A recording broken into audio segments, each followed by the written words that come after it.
Hello అండి, అందరికీ నమస్కారం. మేమైతే ఫస్ట్ టైం విజయవాడ వెళ్ళామన్నమాట. మేము వెళ్ళింది రథసప్తమి రోజు. ఎంత రష్ అంటే అంత రష్ ఉండే అనమాట గుడి చుట్టూ. అండ్ ఫుల్ అసలు వెహికల్ పార్కింగ్ చేయడానికి కూడా లేదు, అంత రష్ ఉండే. అండ్ ఇక్కడ చూసారు కదా ఓంకారం ఎంత బాగుందో, పైన కొండపైన ఉంది. యాక్చువల్లీ అమ్మవారు కృష్ణానది ఒడ్డు తీరాన ఇంద్రకీలాద్రి అనే కొండపైన అమ్మవారు వెలిసారట. అండ్ ఇక్కడ చూస్తున్నారు కదా ఒక జాతరలానే ఉంది, అసలు ఎంత బాగా అనిపించిందో. మొత్తానికైతే గుడి చేరుకున్నాము. ఎంత బాగుందో చూసారా గుడి అయితే చెక్కినట్టు. అండ్ ఇంకేముంది, ఆ శక్తి స్వరూపిణి అయిన అమ్మవారి దర్శనం అయితే చాలా బాగా జరిగింది.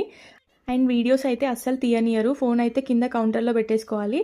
అండ్ మనం ఫొటోస్ తీసుకోవాలి, చూపించాలనుకుంటే కనుక అమ్మవారు మనకు బయట ఇలా దర్శనం ఇస్తారు, ఇక్కడ దర్శించుకోవచ్చు. అండ్ ఈ వీడియో వచ్చేసి వేరేదన్నమాట, కాకపోతే ఏంటంటే దుర్గాదేవి సేమ్ ఇలాగే ఉంటుందని చెప్పేసి సో ఇలా యాడ్ చేశాను. ఈ వీడియో కనుక మీకు నచ్చినట్లయితే లైక్ చేయండి, షేర్ చేయండి, సబ్స్క్రైబ్ చేయండి. అండ్ కమెంట్ బాక్స్లో శ్రీమాత్రే నమః అని కమెంట్ చేయండి. బాయ్.